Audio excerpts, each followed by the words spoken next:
Wondering what goes on at the VA while our veterans wait and sometimes die waiting for care? Well, take a look. In 2012, taxpayers paid over $11 million to 174 VA employees who, instead of caring for our veterans, worked full-time doing union business. So what's wrong with that picture? Are the unions to blame for at least part of the inefficiencies and corruptions in that agency? Well, joining me is one woman who says, yes, they do share the blame.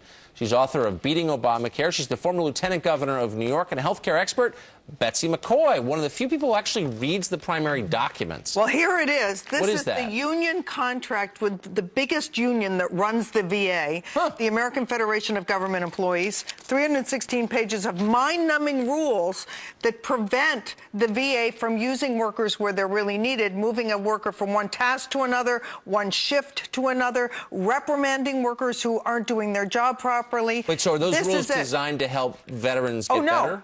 This is designed to make sure that the VA is run for the workers, not the vets. That's horrifying.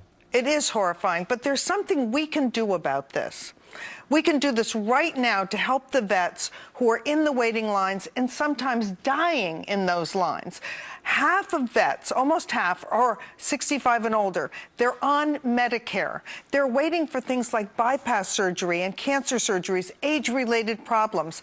They can be encouraged to go to civilian hospitals to get that treatment. Civilian hospitals where the survival rates for those surgeries are much higher than at the VA. So they'll get better care faster. What they need is a special Medicare card for vets so they're not clobbered with the higher copays and deductibles at civilian hospitals. We can do that right now, Tucker, while Congress continues to dither and talk about how to reform the VA. So that actually is something the president could achieve instantly. That's right. He talks about, we can I've do got this a phone. right now. We can encourage those seniors to go to civilian hospitals and pick up the tab for the difference in the copays and deductibles. It will be budget neutral. Taxpayers are paying either way. We should do this right now. And you know who's standing in the way of this?